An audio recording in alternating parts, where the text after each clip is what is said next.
कौवे की 3 कीमती बातें, चाहे सगा भाई ही क्यों न हो। ये 3 चीजें देखकर वो भी छल कर जाता है। दर्शक मित्रों, नदी के किनारे एक बहुत पुराना पेड़ था। उसी पर एक बुद्धिमान कौवा रहता था। पास ही बिल में एक लोमड़ी रहती थी। एक शाम लोमड़ी नदी का पानी पीकर लौटी और पेड़ के नीचे आकर बैठ गई। वो कहने लगी, हे कौवे भाई, तुमने संसार बहुत देखा है। मुझे एक बात बताओ, क्या सगा भाई भी कभी छल कर सकता है? और अगर हां, तो क्यों, किस कारण से? तब कौवा धीमे से हंसा और कहने लगा, लोमड़ी, मनुष्य हो या जानवर, जब मन की भावना बदलती है तो रिश्ते कमजोर पड़ जाते हैं। सगा भाई भी इन 3 चीजों को देखकर बदल सकता है। तब लोमड़ी एकदम चौंक कर कहने लगी, कौन सी 3 चीजें हैं जिन्हें देखकर सगे भाई की भी भावना खराब हो सकती है? तो कौवा एक कहानी सुनाता है और कहता है, हे लोमड़ी, तुम इस कहानी को ध्यान से सुनो। तुम्हारे प्रश्न का उत्तर इस कहानी से तुम्हें मिल जाएगा। बहुत समय पहले की बात है। एक शांत और खुशहाल गांव हुआ करता था। मिट्टी के घर, बैलों से जुते हुए खेत, तालाबों का पानी और आपस में मेलजोल रखने वाले लोग, उसी में इनकी दुनिया बसती थी। गांव के लोग सुबह होने से पहले खेतों में निकल जाते थे और स्त्रियां घर परिवार और पशुओं की देखभाल में लगी रहती थी। बच्चे धूल में खेलते और बूढ़े नीम की छांव में बैठकर जीवन की बातें सुनाते थे। पर एक दिन ऐसा तूफान आया जिसने उस गांव की नींव हिला दी। जंगल की तरफ से एक विचित्र और भयानक जंगली जानवर गांव में आ घुसा। किसी ने उसका रूप सांप जैसा नहीं देखा था, लेकिन उसके कार्यों ने सबको कपा दिया था। पहली ही रात उसने गांव के पास बने खेतों में घुसकर फसलों को रौंद डाला। गेहूं की बालियां टूटी पड़ी थी और मिट्टी जगह जगह दब गई थी। सुबह जब किसान खेतों में पहुंचे तो उनकी आंखों के सामने उजड़ा हुआ दृश्य था। कुछ ने माथा पीटा तो कुछ ने आसमान की ओर देखकर कहा, हे ईश्वर, ये क्या अनर्थ हो गया। लेकिन बात यही समाप्त नहीं हुई। अगली रात उस क्रूर पशु ने 2 गाय और एक बछड़ा मार डाला। उनके शरीर ऐसे फटे हुए थे कि देखने वालों की आत्मा कांप गई। तीसरे दिन एक किसान की खाल तक उधड़ गई और चौथे दिन एक बच्चे को वो अपने साथ घसीट ले गया। इसके बाद गांव में ऐसा सन्नाटा छा गया कि मानो किसी ने जीवन की गति ही रोक दी हो। दर्शक मित्रों, जब भय घर कर लेता है तो साहस भी द्वार बंद कर लेता है। गांव के लोग अब रात को घरों के दरवाजे लकड़ी की बलियों से बंद कर देते थे। पशुओं को बांध कर रखने की बजाय कोठरी में छिपा देते थे। कोई अकेला बाहर निकलने का साहस नहीं करता था। खेतों में काम आधा रह गया और बच्चों की चहल पहल एकदम समाप्त हो गई थी। जब डर अपनी सीमा पार कर जाए तो मनुष्य सहायता की पुकार लगाता है। गांव के कुछ बुजुर्ग, महिलाएं और युवक मिलकर राजा के पास सहायता मांगने पहुंच गए। वे महल के बाहर इकट्ठे होकर जोर जोर से महाराज को पुकारने लगे। राजा ने जब सुना कि गांव वाले किसी बड़ी विपत्ति में हैं, तो उसने तुरंत उन्हें दरबार में बुलाया। एक बूढ़ा किसान आगे बढ़कर कहने लगा, महाराज, वो जानवर हमारे खेत उजाड़ चुका है, हमारी गाय खा चुका है और अब हमारे बच्चों की जान ले रहा है। हम असहाय हो गए हैं, कृपा करके हमारी रक्षा कीजिए। एक और किसान ने कहा, अगर यही हाल रहा तो हम भूखे मर जाएंगे। फसल नहीं, पशु नहीं और प्राणों का भी कोई भरोसा नहीं। राजा ने सबकी पीड़ा सुनी और तुरंत घोषणा की, जो भी इस जंगली जानवर को मार देगा उसे मैं भरपूर सोना चांदी और ढेर सारा पुरस्कार दूंगा। घोषणा ढोलन गाड़ों के साथ पूरे राज्य में फैला दी गई। लेकिन कोई आगे नहीं आया। धन कितना भी बड़ा हो, प्राणों के भय से बड़ा नहीं होता। पुरस्कार का मूल्य तभी होता है जब प्राण सुरक्षित हो। मित्रों, इस प्रकार से कुछ और दिन बीत गए। जानवर के आक्रमण बंद नहीं हुए। डर बढ़ता गया। खेत सूखने लगे और गांव में रोना धोना बढ़ गया। राजा ने सोचा कि सिर्फ धन की घोषणा से काम नहीं चलेगा। तब उसने दूसरी बड़ी और चौंकाने वाली घोषणा की, जो इस जानवर का वध करेगा, मैं अपनी इकलौती बेटी का विवाह उसी से कर दूंगा। साथ में आधा खजाना भी पुरस्कार में दूंगा। मित्रों, ये सुनकर पूरे राज्य में हलचल मच गई। राजकुमारी सुंदर भी थी और समझदार भी। लोग आपस में बातें करने लगे, क्या कोई सचमुच अपने प्राण दांव पर लगाएगा? राजकुमारी का हाथ और धन भला प्राण गंवाकर कौन पाएगा? फिर भी किसी ने साहस नहीं दिखाया। राजा भी समझ गया कि डर सोने से नहीं टूटता, साहस से मिटता है। लेकिन उस गांव में दो ऐसे युवक थे जिनके भाग्य अब इस कहानी को मोड़ देने वाले थे। कहते हैं मित्रों, कठिन समय में कर्म से भागने वाले बहुत होते हैं, पर इतिहास उन्हीं का बनता है जो संकट का सामना करते हैं। राजा की दूसरी घोषणा पूरे गांव में आग की तरह फैल गई थी। लोग चर्चा करने लगे थे कि जो उस क्रूर पशु को मार देगा वो न सिर्फ धनी हो जाएगा बल्कि राजकुमारी का पति भी बनेगा। ऐसे अवसर सदियों में एक बार आते हैं, लेकिन खतरा भी उतना ही बड़ा था। गांव के ज्यादातर युवक डर के कारण अपने घरों में छिप गए थे। किसी के मन में यह साहस नहीं था कि वह प्राण देकर पुरस्कार की आशा करे। यही वो समय था जब गांव के एक निर्धन किसान के दो बेटे आगे आए। उनका घर मिट्टी का था, छत पर फूस पड़ी हुई थी और मां के पास इतने बर्तन तक नहीं थे कि एक बार में दोनों बेटों को भोजन परोस सके। पिता बूढ़ा हो चला था और फसल घटने के कारण घर में हमेशा भूख और चिंता का वातावरण रहता था। कई रातें उन्होंने केवल पानी पीकर गुजारी थी। इन दोनों भाइयों में बड़ा भाई शरीर से मजबूत और चतुर दिमाग वाला था। उसका नाम गांव भर में ऐसे ही जाना जाता था कि जिससे भलाई की उम्मीद कम और अपने लाभ का डर ज्यादा हो। उसे हमेशा लगता था कि संसार चतुरों का है और जो सीधेपन में समय गंवाता है वो मुसीबत ही कमा लेता है। वो अक्सर कहता था, निर्धनता भाग्य से नहीं, मूर्खता से आती है।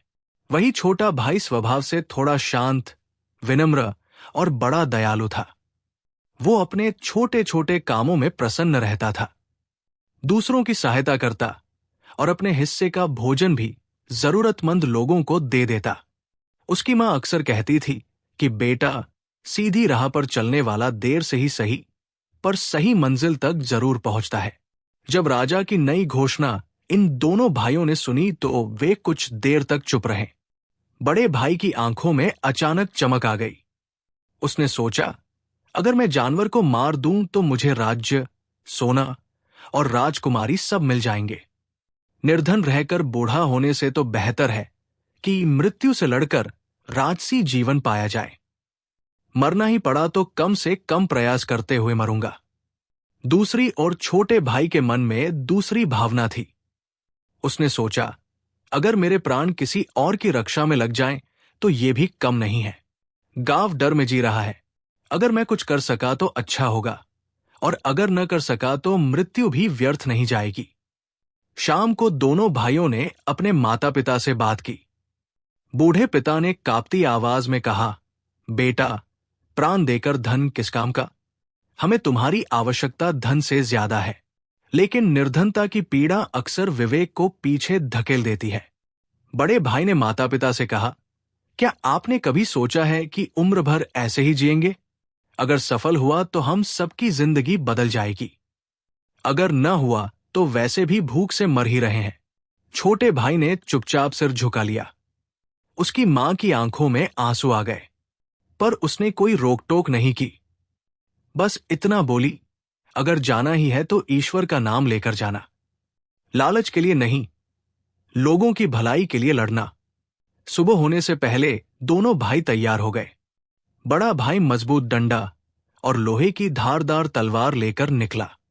उसने अपने जूते भी पहने और कमर में छोटी छुरी बांधी। छोटे भाई ने केवल एक साधारण लाठी उठाई और एक पुराने थैले में रोटी बांध ली। चलने से पहले मां ने दोनों का माथा चूमा और कहा, जिस रास्ते में स्वार्थ चलता है वहां साथ नहीं चलता बेटा। राजा के सैनिकों ने दोनों को महल में बुलाया। राजा ने उनकी वीरता की सराहना की और कहा, तुम लोग दो दिशाओं से निकलो, शायद वह जानवर किसी और से मिल जाए। जो लौटेगा वो अकेला लौटना चाहिए, जीत कर। उसके इन शब्दों में इशारा तो था पर भावनाएं नहीं थी। गांव वाले उन्हें दरवाजे तक विदा करने आए। कुछ ने आशीर्वाद दिया, कुछ ने मन ही मन ईश्वर से प्रार्थना की। बड़ा भाई चलते चलते बोला, देखते हैं किस्मत किसकी सुनती है, शक्ति की या भोलेपन की। उसके चेहरे पर व्यंग्य और घमंड दोनों थे। छोटा भाई बस मुस्कुरा कर बोला, अगर मैं वापस न लौटा तो हमारे माता पिता का ख्याल तुम रख लेना। उसकी बात सुनकर कई लोगों की आंखें भर आई। दोनों भाइयों के रास्ते वहीं से अलग हो गए। बड़ा भाई पश्चिम दिशा की ओर बढ़ा, जहां मदिरा की दुकानें, कुछ सराय और गहरी झाड़ियां थी। उसका विचार था कि पहले तैयारी कर ले फिर आक्रमण करे। छोटा भाई जंगल के शांत हिस्से से पूर्व दिशा की ओर चला। वो रास्ते में पेड़ की छाल और पक्षियों की आवाजें सुनता हुआ बढ़ रहा था। उसे पता नहीं था कि वहां उसे क्या मिलेगा, पर उसके कदमों में डर नहीं था। कहते हैं, लालच आदमी को वीर नहीं बनाता, बस अंधा बना देता है। लेकिन भावना साफ हो तो कदम कांपते हुए भी मंजिल तक पहुंच ही जाते हैं।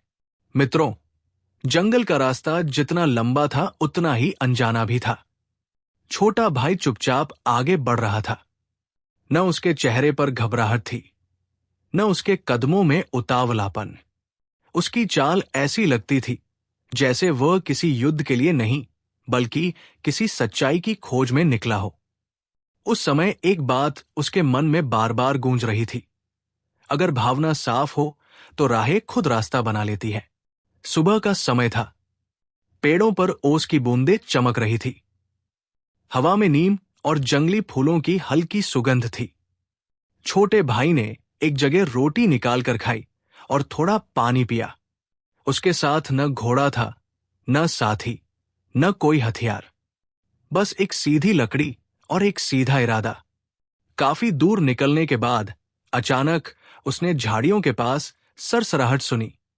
पहले लगा कोई जंगली जानवर होगा, पर फिर झाड़ियों से देखा कि धीरे धीरे एक बौना निकलकर उसके सामने आ खड़ा हुआ। उसका कद बहुत छोटा था, लेकिन उसकी आंखों में अजीब चमक थी। बाल सफेद थे, चेहरा झुर्रियों से भरा था। पीठ पर जानवरों की खाल से बना थैला था और हाथ में चमकदार काले रंग का भाला था। छोटे भाई ने हाथ जोड़कर नमस्ते किया और कहा, आप कौन है बाबा? इस रास्ते पर अकेले कैसे आए हैं? तब वो बौना आदमी मुस्कुराया। उसकी आवाज धीमी और बहुत असरदार थी।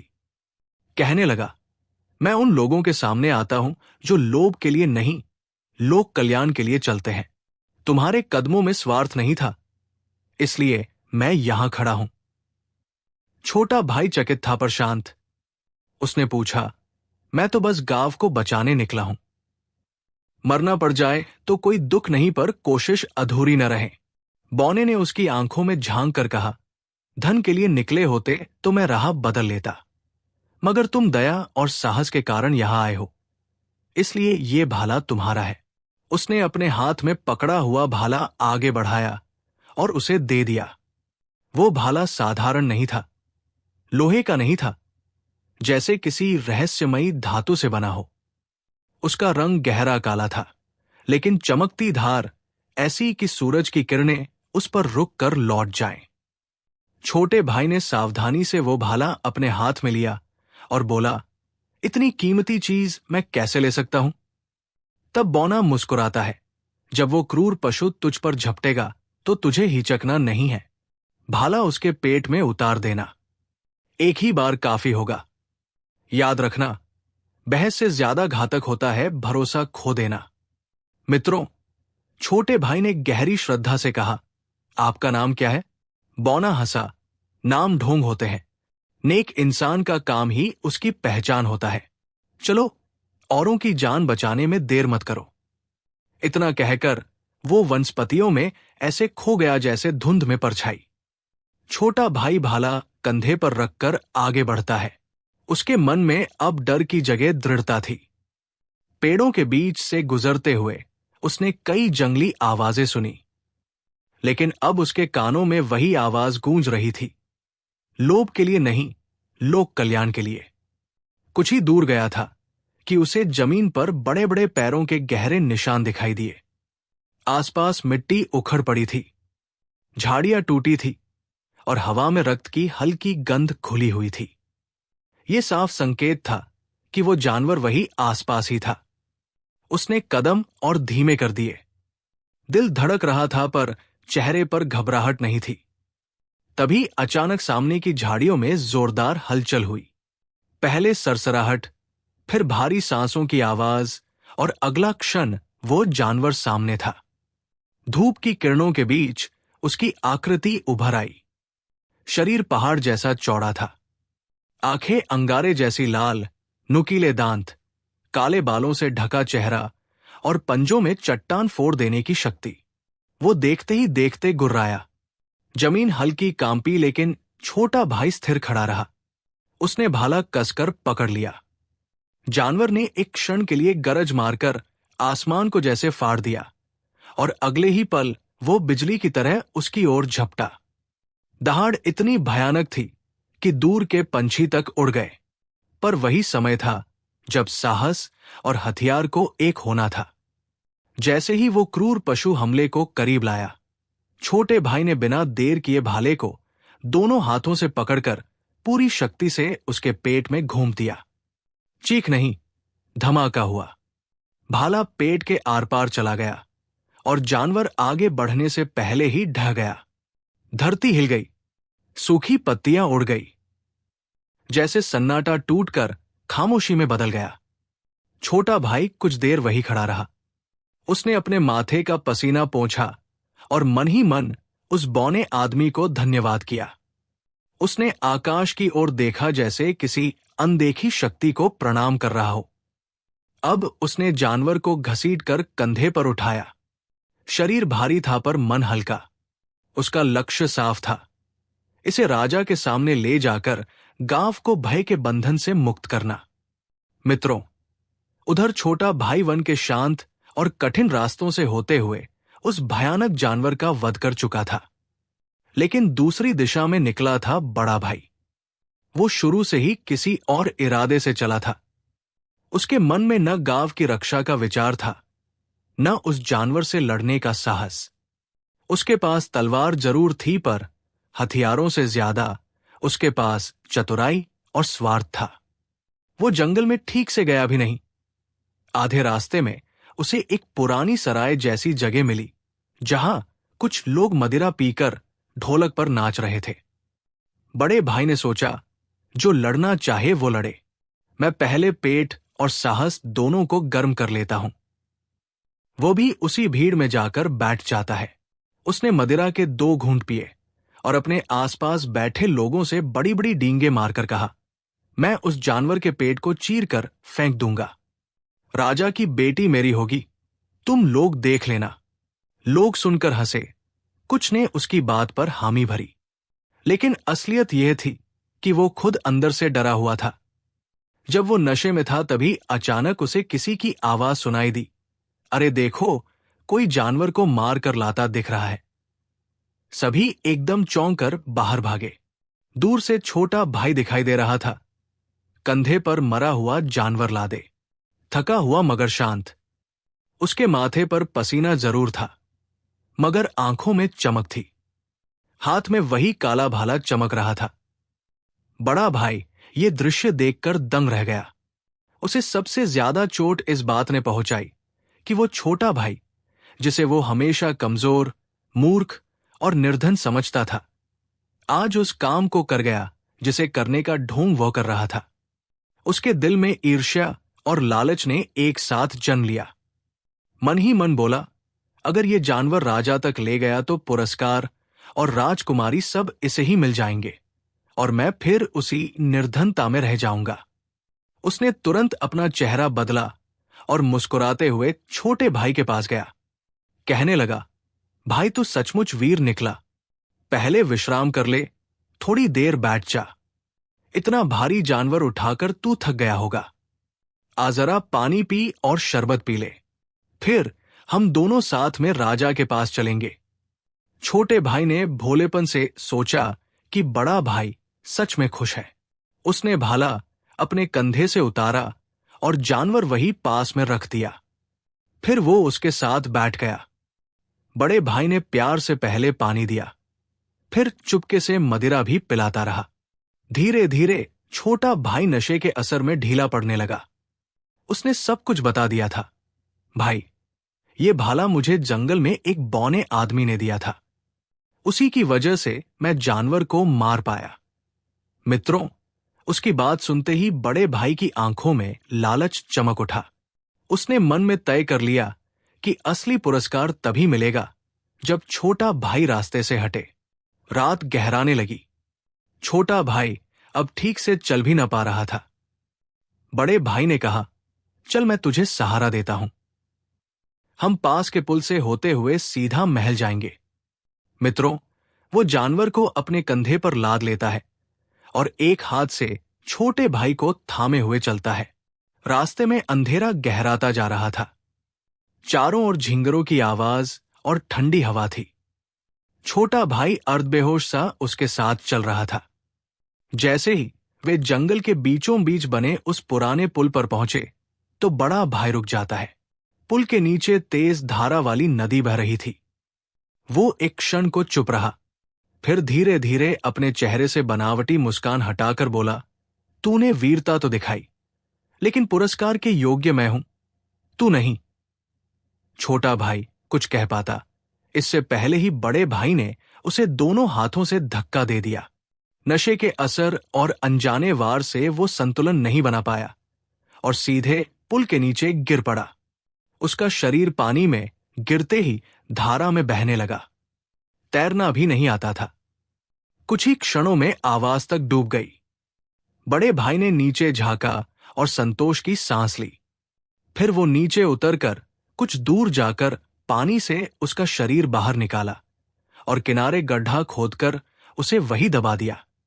मिट्टी डालते समय उसके चेहरे पर न लज्जा थी, न पछतावा। उसने मन ही मन कहा, अब पुरस्कार और दुल्हन मेरी है। किसे पता चलेगा कि सच्चा विजेता कौन है? सुबह होते ही वो उस मरे हुए जानवर को कंधे पर उठाकर राजा के महल की ओर चल पड़ा। गांव वालों ने जब उसे उस जानवर के साथ देखा तो उसकी वीरता की बातें करने लगे। कोई नहीं जानता था कि उसके हाथ पर रक्त नहीं, पाप लगा है, और यही वो मोड़ था जहां सच्चाई का सिर कट गया और झूठ ताज पहनने चल पड़ा था। मित्रों, बड़ा भाई मरे हुए जंगली जानवर को कंधे पर रखकर राजा के दरबार में पहुंचता है। थकान का ढोंग करते हुए उसने ऊंची आवाज में घोषणा की, महाराज, आपकी प्रजा को सताने वाला दानव मर चुका है। उसे मैंने अकेले मार गिराया। मित्रों, ये सुनकर दरबारी चौंक गए। राजा ने उसकी तथाकथित वीरता की प्रशंसा की और उसी समय सोने के सिक्कों की एक थैली उसे दे दी। साथ ही ये भी घोषणा कर दी कि अगले शुभ दिन पर उससे राजकुमारी का विवाह किया जाएगा। मित्रों, सारे गांव में घी के दिए जलने लगे, ढोल बजने लगे। लोग कहने लगे, जिसने मृत्यु को हराया उसी को राज्य और दुल्हन मिलनी चाहिए। लेकिन उसका छोटा भाई अभी तक घर नहीं लौटा था। माँ बाप ने कई दिनों तक उसकी राह देखी। जब वो नहीं लौटा तो लोगों ने ये मान लिया कि शायद वो जानवर का शिकार हो गया होगा। बड़े भाई ने और भी अधिक चालाकी दिखाई। वो गांव-गांव जाकर कहता था कि मेरा भाई शायद रास्ते में ही मारा गया होगा। अगर वो बचा होता तो मुझसे पहले यहां तक पहुंच जाता। लोग उसके शब्दों को सच मान बैठे। झूठ जब आत्मविश्वास के साथ बोला जाए तो कुछ समय के लिए सच लगने लगता है, लेकिन हमेशा के लिए नहीं। दर्शक बंधुओं, इधर समय बीतता गया। राजा विवाह की तैयारियों में जुटा था। वहीं दूसरी ओर नदी के किनारे एक गड़हरिया अपनी भेड़ों को चरा रहा था। पानी के पास मिट्टी थोड़ी खिसकी हुई थी और वही उसे एक चमकती हुई सफेद अजीब सी हड्डी दिखाई दी। वो कहने लगा, अरे, ये तो बड़ी ही मजबूत है, इससे मैं अपनी बांसुरी बनाऊंगा। उसने चाकू से छेद करना शुरू किया और तभी वो हड्डी खुद बोल पड़ी। आवाज गूंज उठी मानो किसी ने अपना दर्द बहा दिया हो। ओ प्यारे भाई चरवाहे, तू पास जरा। मेरी हड्डी बजा दे, दुख की धुन सुना। भाई ने छल किया, पुल से नीचे गिराया, लोभ के अंधकार में जीवन मेरा बुझाया। मित्रों, गढ़रिया कांप उठा। उसने डरते डरते फिर बांसुरी को कान से लगाया और हड्डी फिर गाने लगी। जानवर था बहाना, दुल्हन थी आस, मासूम पर चली चाल, टूट गया विश्वास। मित्रों, अब बात छुप नहीं सकती थी। गढ़रिया भागा भागा गांव पहुंचा और सबको बताया कि उसे क्या सुनाई दिया। गांव वाले पहले तो हंसे, पर जब उसने बांसुरी बजाकर सुनाई तो सब सुन्न रह गए। धीरे धीरे शक बड़े भाई पर गया। गांव के बुजुर्ग बोले, जिसका मन लालच से भरा हो वो अपना ही रक्त भी बेच सकता है। गढ़रिया सोचने लगा, अगर ये बांसुरी राजा के सामने गई तो राज दरबार ही सच्चाई का साक्षी बन जाएगा। अगले ही दिन वो दरबार में पहुंचता है। राजा ने पहले तो उसे सामान्य समझा, पर जब गढ़रिया बोला कि उसकी बांसुरी गाना गाती है तो पूरा दरबार उत्सुक हो गया। जैसे ही उसने बांसुरी बजाई तो वही आवाज गूंज उठी। दरबार में बजी जब बांसुरी प्यारी, सुनकर रह गए दंग राजा और दरबारी। गूंजी करुण पुकार हवा में अचानक, भाई ने भाई को मारा था कपट में फंसाकर। मित्रों, सभा मंडप में सन्नाटा छाया था। राजा का माथा कसकर सिकुड़ गया था। उसने तुरंत सैनिकों को पुल के पास खुदाई करने का आदेश दिया। कुछ ही देर में मिट्टी के नीचे से कंकाल निकला। उसके पास कपड़ों की बची खुची झलक और उसी काले भाले की मूठ पाई गई। प्रमाण ने जुबान खोल दी। बड़े भाई के चेहरे का रंग उड़ गया। घबराकर कहने लगा, मैंने कुछ नहीं किया, ये सब झूठ है। लेकिन सत्य अब चुप नहीं था। राजा ने सख्ती से पूछा तो आखिरकार वो टूट गया। उसने अपराध स्वीकार कर लिया और दरबार में खड़े सब लोग उसके चेहरे को घृणा से देखने लगे। राजा ने क्रोध और शोक के मिले स्वर में कहा, जिसने स्वार्थ में अपने ही रक्त के साथ विश्वासघात किया, उसके लिए इस धरती पर कोई जगह नहीं है। उसे उसी पुल के पास फांसी दी गई जहां उसने अपने छोटे भाई को धक्का दिया था। मित्रों, ये दंड नहीं, न्याय था। छोटे भाई की हड्डियों का सम्मान पूर्वक दाह संस्कार किया गया। मन से आहत राजा ने गांव जाकर उसकी चिता के पास सिर झुकाकर कहा, सत्य कभी मरता नहीं, बस समय आने पर सामने आता है। गांव के लोग उसके अंतिम संस्कार में उमड़ पड़े। औरतें रोती रहीं, किसान मौन खड़े रहे, बच्चे तक गंभीर हो गए। उस दिन गांव वालों ने 3 बड़ी बातें सीखी।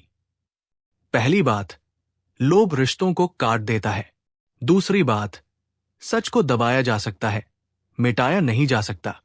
तीसरी बात, जो दूसरों की भलाई के लिए चलता है उसका नाम कभी नहीं मरता। राजा ने राजकुमारी का विवाह नहीं कराया। उसने घोषणा की कि उस सच्चे युवक की याद में गांव में पत्थर का एक चबूतरा बनाया जाएगा और हर साल उसके नाम पर न्याय दिवस मनाया जाएगा। और वो बांसुरी, उसे किसी ने फिर नहीं बजाया, पर उसकी कहानी पीढ़ी दर पीढ़ी गाई जाती रही। कहते हैं, सच की डगर कठिन हो सकती है, पर अंत में उसी की विजय होती है। जिस घर में स्वार्थ पनपता है वहां विश्वास मर जाता है। मिट्टी सब ढक सकती है, पर इंसाफ की हवा देर सवेर सब उखाड़ देती है। कौवे ने कहा, हे लोमड़ी बहन, अब मैं तुम्हें बताने जा रहा हूं। वे 3 चीजें कौन सी है जो सगे भाई की भी भावना खराब कर सकती है।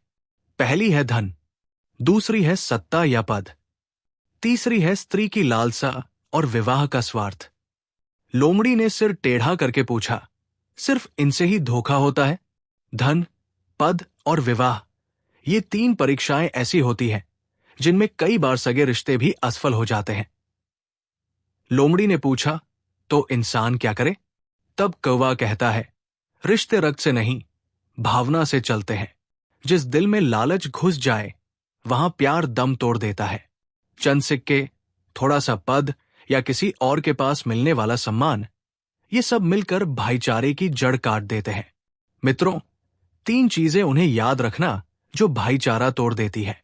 पहला, धन का लोभ, जब जेब भारी होते ही कई दिल हल्के हो जाते हैं।